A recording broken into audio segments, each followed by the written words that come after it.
जय हिंद। आज हम सभी अपने विज्ञान का पहला अध्याय जो कि हमारा है रासायनिक अभिक्रियाएं एवं समीकरण, इसको पढ़ेंगे। ठीक है। तो रासायनिक अभिक्रिया जानने से पहले हमें ये जानना होगा कि आखिर ये परिवर्तन क्या होता है। तो परिवर्तन, जो भी हमारे आसपास बदलाव हो रहा है उन्हें हम परिवर्तन बोल सकते हैं। इसमें परिवर्तन जो है दो प्रकार का होता है। पहला होता है हमारा भौतिक परिवर्तन और दूसरा होता है हमारा रासायनिक परिवर्तन। तो भौतिक परिवर्तन उसको बोलते हैं जो तात्कालिक हो, है ना। जो तात्कालिक हो उसको हम क्या बोलेंगे, भौतिक परिवर्तन। और जो हमेशा के लिए होता है उसको बोलते हैं रासायनिक परिवर्तन। जैसे अगर हमने बर्फ को अगर हम गर्म करेंगे, पिघलाएंगे तो वो पानी बन जाएगा, लेकिन फिर पानी को अगर हम ठंडा करेंगे तो वो क्या बन जाएगा, बर्फ बन जाएगा। इसको हम भौतिक परिवर्तन बोलते हैं। लेकिन अगर हम देखें कि अगर हमने उसी बर्फ को क्या किया कि उसी बर्फ को पिघलाया तो पानी बन गया, फिर उसी पानी को अगर लेकर के हमने अभिक्रिया करा दी लोहे के साथ तो वो जंग बन जाएगा। फिर जंग से हम लोहा तो बना नहीं सकते, तो ये हमारा रासायनिक परिवर्तन हो जाएगा। ठीक है। अगर हमने दूध को दही जमा दिया फिर दही से दूध नहीं ला सकते, वो भी हमारा रासायनिक परिवर्तन होगा। ठीक है। अब यही जो रासायनिक परिवर्तन हो रहा है इसी को हम क्या बोलते हैं, रासायनिक अभिक्रिया बोलते हैं। ठीक है। तो रासायनिक अभिक्रिया क्या है, अगर ये कोई बोले तो हम ये बोल सकते हैं कि रासायनिक अभिक्रिया एक ऐसी प्रक्रिया है जिसमें नए पदार्थ का निर्माण नए गुणों के साथ होता है। तो रासायनिक अभिक्रिया एक ऐसी अभिक्रिया जिसमें नए पदार्थ का निर्माण नए गुणों के साथ होता है, इसी को हम क्या बोलते हैं, रासायनिक अभिक्रिया। अब रासायनिक अभिक्रिया हुई है या नहीं, इसके कुछ ना कुछ तो प्रेक्षण होंगे, यानी कि कुछ ना कुछ ऑब्जर्वेशन होगा, कुछ हम देखेंगे तभी तो बोलेंगे कि रासायनिक अभिक्रिया हुई है या नहीं हुई है। तो इसमें सबसे पहला चीज हमारा आता है रंग में परिवर्तन। ठीक है। अगर कहीं भी रंग में परिवर्तन हो रहा है तो हम कहेंगे कि रासायनिक अभिक्रिया हुई है। जैसे लोहा का रंग बदल जाता है जंग लगने के बाद तो बोलेंगे कि रासायनिक अभिक्रिया हुई है। दूसरा प्रेक्षण हमारा क्या है, तो दूसरा प्रेक्षण देखेंगे कि हमारा तापमान में भी परिवर्तन आता है। तो तापमान में जब भी परिवर्तन आए तो उसको भी हम क्या बोलेंगे कि वहां पे रासायनिक अभिक्रिया हुई है। जैसे हम जब चूने को पानी में डालते हैं तो वहां पे वो गर्म हो जाता है, इसका मतलब तापमान में परिवर्तन हो जाता है। तीसरा क्या हो सकता है, अवस्था में परिवर्तन। जैसे चूने को ही हम अगर पानी में डालते हैं तो देखते हैं कि चूना जो है वो ठोस है और पानी जो है वह द्रव है, लेकिन उसमें से निकलता है गैस, तो उसके अवस्था में भी परिवर्तन हुआ। और चौथा क्या है, गैस का निष्कासन या फिर गैस का उत्सर्जन। ठीक है। तो ये चार चीजें जब होंगी तो हम कहेंगे कि वहां पे क्या हुआ है, परिवर्तन हुआ है। और कैसा परिवर्तन हुआ है, तो रासायनिक परिवर्तन, और उसी को हम क्या बोलेंगे, रासायनिक अभिक्रिया भी बोल सकते हैं। ठीक है। तो ये चार चीजें हमें ध्यान में रखनी है। अब ये देखने के बाद हम क्या देखना है कि आखिर ये क्या क्या होते हैं, है ना। तो सबसे पहले देखेंगे प्रेक्षण के बाद कि ये जो हमने रासायनिक अभिक्रिया की है इसे हम कुछ नाम दे सकते हैं। तो जब हम इसी रासायनिक अभिक्रिया को वाक्य में बोलेंगे तो वो बहुत बड़ा हो जाएगा। जैसे अगर हमें बोलना हो कि जब हम मैग्नीशियम के रिबन को ऑक्सीजन की उपस्थिति में जलाएंगे तो मैग्नीशियम ऑक्साइड बनेगा, तो उसे अगर हम लिखना होगा तो बहुत बड़ा हो जाएगा, है ना। उसी को और आसान करने के लिए हम क्या कर सकते हैं कि शब्द समीकरण बना सकते हैं। ठीक है। जैसे हम जल का ही उदाहरण ले लेते हैं, शब्द समीकरण। शब्द समीकरण, ठीक है। तो जैसे हम जल का ही उदाहरण ले लेते हैं तो जल के लिए क्या होगा, हाइड्रोजन,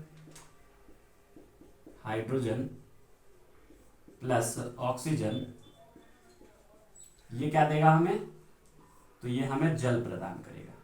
तो ये हमारा क्या हो गया, शब्द समीकरण, क्योंकि हमने शब्दों का उपयोग करके समीकरण बनाया है। ठीक है। अब यही अगर हम क्या करें कि शब्द की जगह पर हम उपयोग कर लें यहाँ पे रासायनिक सूत्र, तो अगर हम रासायनिक सूत्रों का उपयोग कर लें तो हमें क्या मिलेगा, रासायनिक समीकरण। क्या मिलेगा, रासायनिक समीकरण। तो रासायनिक समीकरण कैसे हम लिखेंगे, इसी को लिखेंगे H2 प्लस O2, और यही हमें क्या दे देगा, प्रोडक्ट। तो यही हमें दे देगा जल, यानी कि जल को क्या बोलते हैं, H2O। तो जल नहीं लिख करके हम क्या लिखेंगे इसकी जगह पे, H2O। अब इसको बैलेंस कर लेंगे, चलिए ठीक है।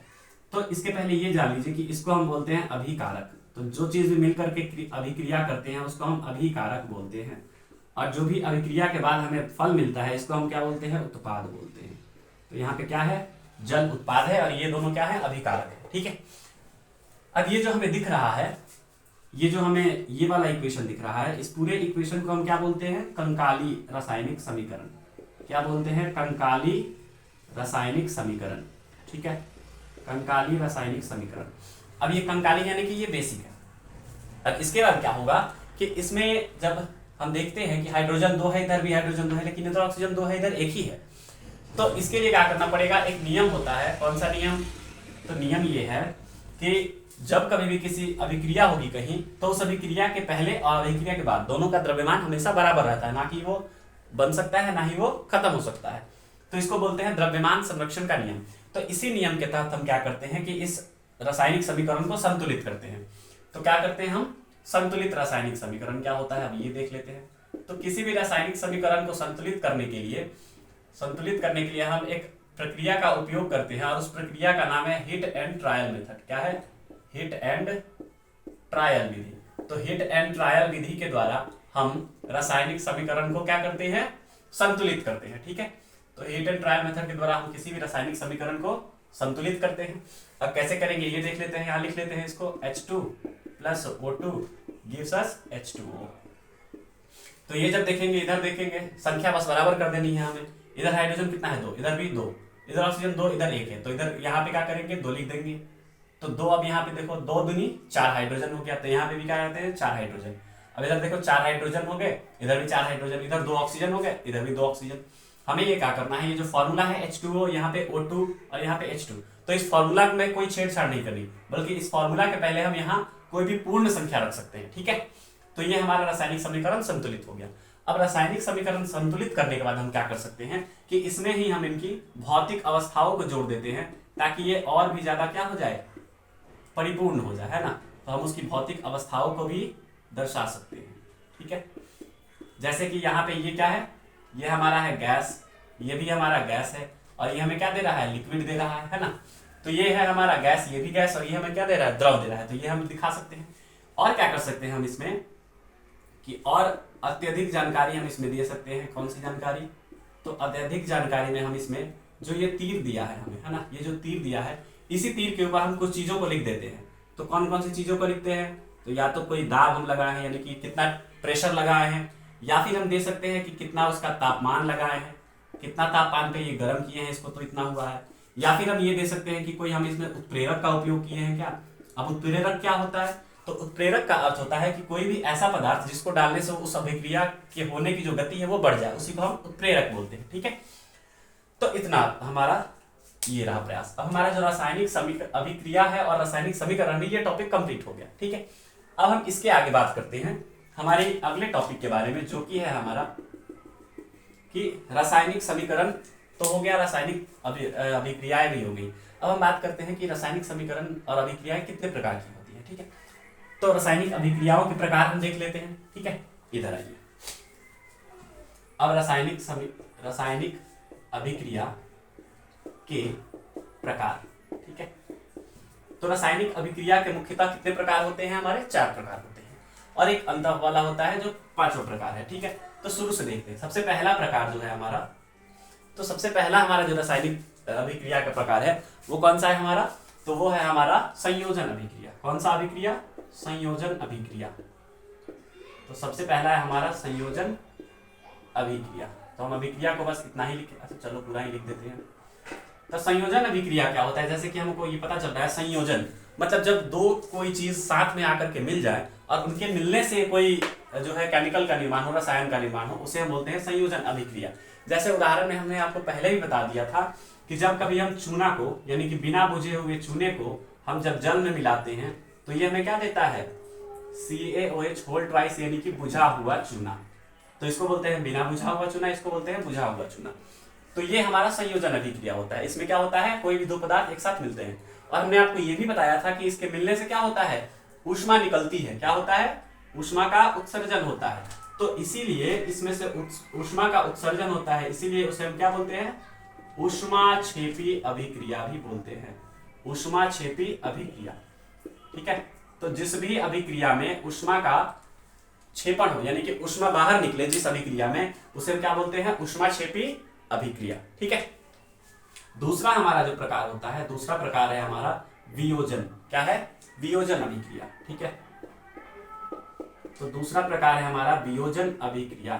तो वियोजन क्या होता है? इसमें जब कभी भी क्या होता है, दो या दो से अधिक में एक ही पदार्थ टूट जाता है तो इसको बोलते हैं वियोजन अभिक्रिया। जैसे हम ले लेते हैं CaCO3, ये जब इसको गर्म करेंगे तो ये टूट जाएगा हमारा CaO प्लस CO2 में।